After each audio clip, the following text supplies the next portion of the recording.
before you send your navy to defend Taiwan in case of war, this is what we can fire at your navy now. Richard Spencer, thank you for speaking to us. Let's go back to, well, a week ago now when Pete Hegseth was in Japan. Obviously, he has come off the back of a slightly tricky 2 weeks with the signal leak, and yet he didn't cancel that trip. He pressed ahead, and he said some fairly punchy stuff about Taiwan. Why has he pressed ahead with this sort of increased US support for Taiwan? Yeah, it's a very good question. And of course, with the Trump administration and his top people, you have to slightly caveat everything because you're never quite sure how much it's part of a grand strategy and how much it's a one off statement and how much it's some individual member of the administration pursuing their own agenda. So I have to have that caveat. In conventional terms, what you would say about this visit that Pete Hegseth made to Japan is it's a key visit to a long-term American ally. It's reassuring American allies in East Asia of America's support in terms of the growing issue for America over not just the Trump administration, but the previous couple of administrations, Obama, Trump one, and then Biden two. The rise of China has been a key issue to discuss with all those Western allies in East Asia, like Japan. So it was a fairly standard visit. You've got a new defense secretary, a new administration. You visit your allies and say, "We're behind you." And it's not that surprising, given that tensions are high with China at the moment, given that China has been quite aggressive in its attitude towards Taiwan. That Hegseth would also say, send a message from Japan to Taiwan, which he didn't visit, but it sent a message to Taiwan saying, "Yeah, we've got your back." Deterrence against a Chinese invasion is core to our strategic goals. Now that is stronger than America has said before.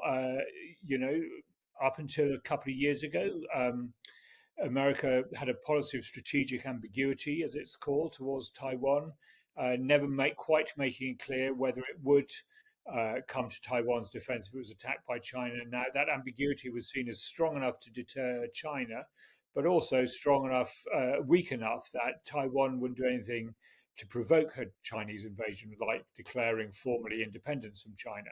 So that was a policy to sort of maintain the status quo.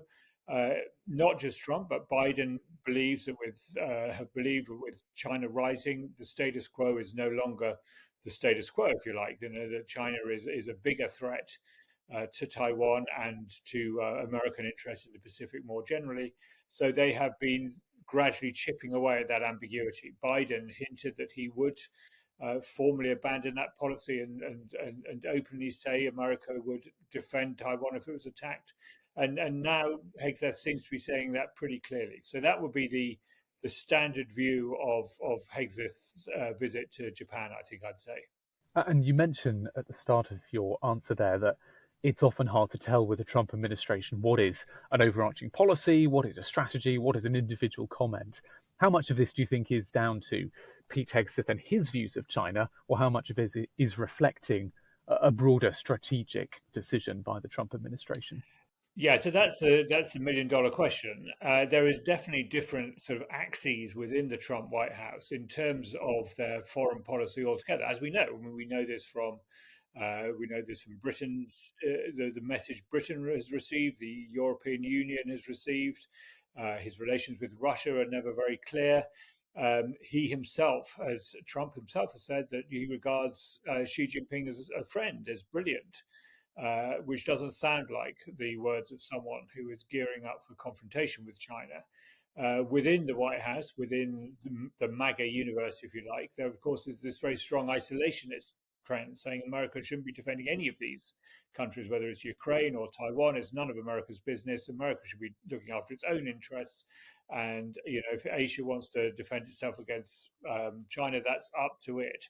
Now we know that Hegseth and Marco Rubio are very much, who's the Secretary of State, are very much not of that thinking. They are from the traditional right of the Republican Party, anti-communist, hard line on security issues. defend the free world against a communist state like China. Rubio is clearly somewhat uncomfortable with the Trump positioning on Russia. But on China, they've been allowed to be fairly clear that they believe that China should be confronted if necessary. So the question is does Hegseth going and saying this Japan means that that argument is won in the White House?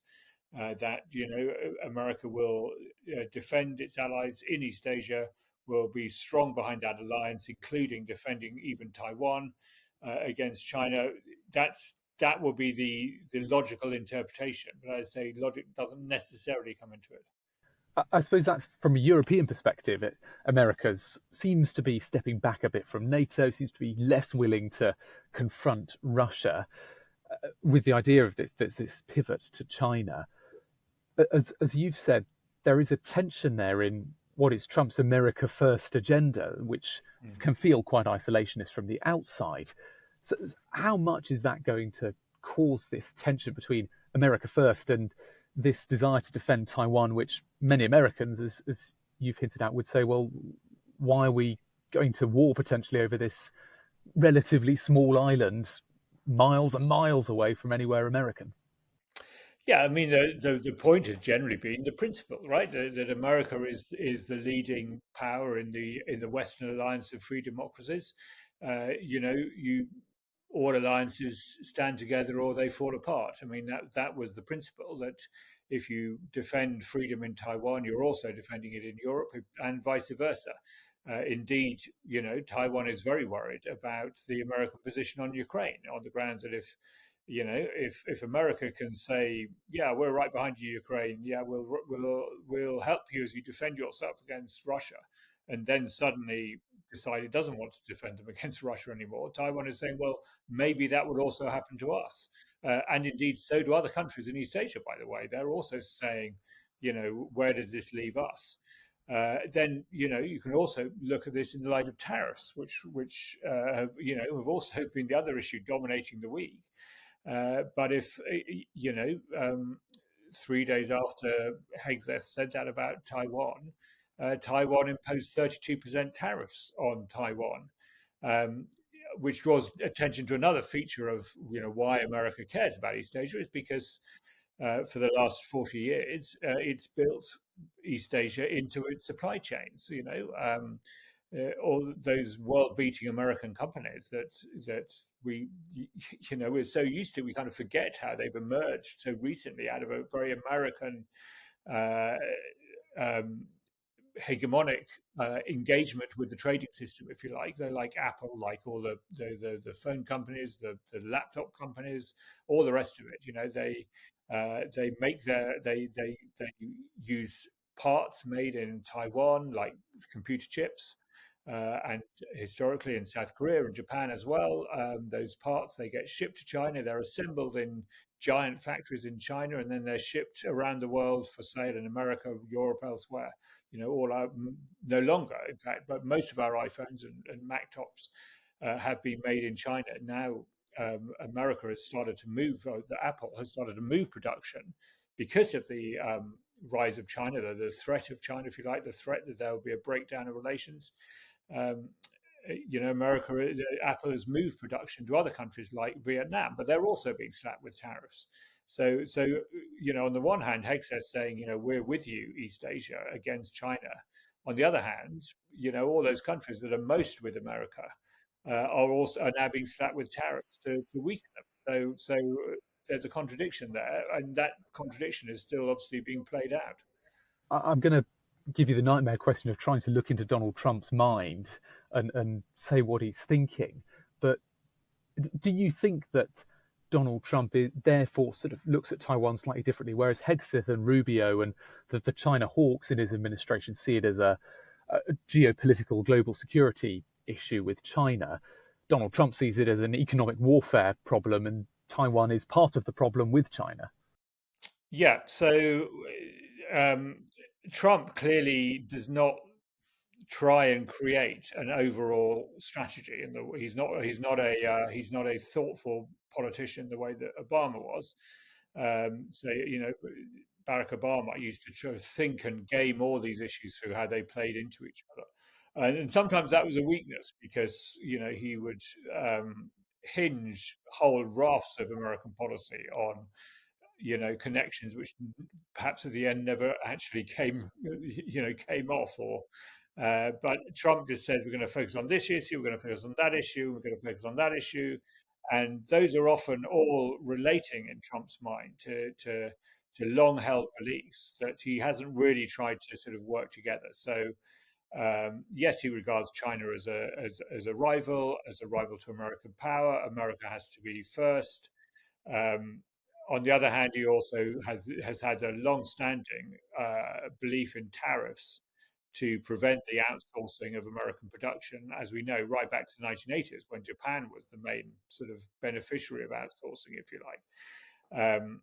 That's something he's just got a fixation about, if you like, and he's not really, I think, tried to strategize about the role of different countries, the role the different alliances play in that. He just says, yeah, I want tariffs. I want America to be first. I don't want to spend money on other countries' defense. He doesn't try and work that into a coherent form. It just says, let's see how it all plays out. I think he's rather assuming that whatever happens, American military might is so great that that its hegemony will be preserved, whatever, and all these countries may shift around in their relationship with each other, but no one will try anything that is profoundly against American interests, so long as he wields, you know, that enormous American military power in the way that he thinks fit. And that's not an entirely stupid calculation. I mean, one of the problems with Obama is that he had, you know, not, I mean, by the time Obama came to power, he had absolute global hegemony. There was no one in 2009 that could come anywhere near American power.